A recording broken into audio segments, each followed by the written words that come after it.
दिनै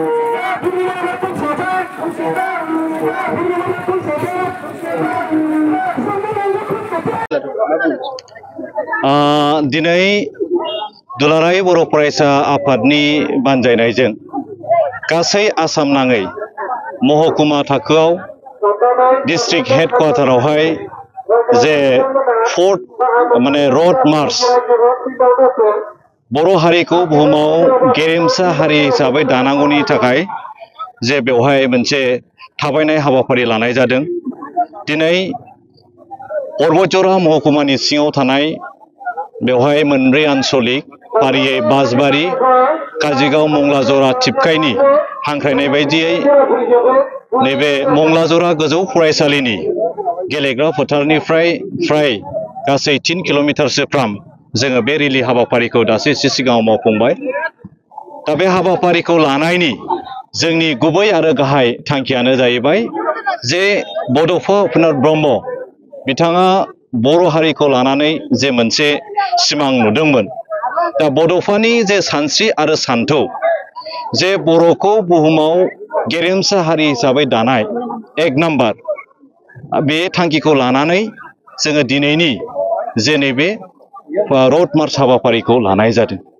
आरो नैथियाव जे बड'फाया जे बुंदोंमोन मोनसे slogan live and let live, जे थां आरो थांनानै थानो हो।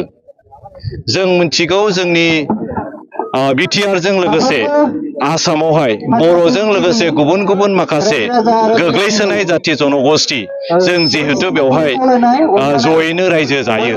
दा बै गोग्लैसोनाय जाथि जनगोष्ठीखौबो जोङो बर' हिसाबै बिग ब्रादारनि मोनसे बिफावखौ लानानै बिथांमोननि जे सोलोंथाइ, समाज बेबस्था, रांखान्थि गुबुन गुबुन बिथिङाव जे गोजोनै आरो खौसेयै जौगानायनि खामानि मावनो थाखाय जोङो बे हाबाफारिखौ लानाय जादों। बेजों लोगोसे जे स्ल'गानाव जों होदों बर्डर्स अफ द वर्ल्ड इउनाइट, जे बुहुमनि बर'फोरा खौसे जानांगौ।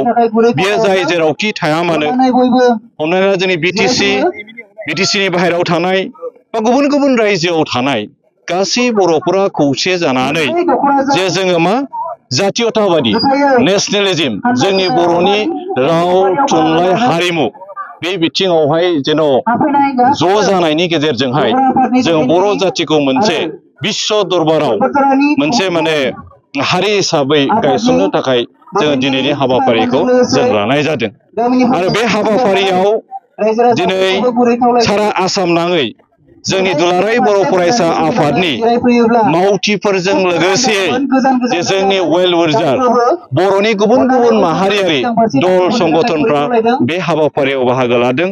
फ्राय 40,000नि बांसिन गुबुन गुबुन जायगायावहाय नैबे हाबाफारियाव बाहागो लानाय जादों।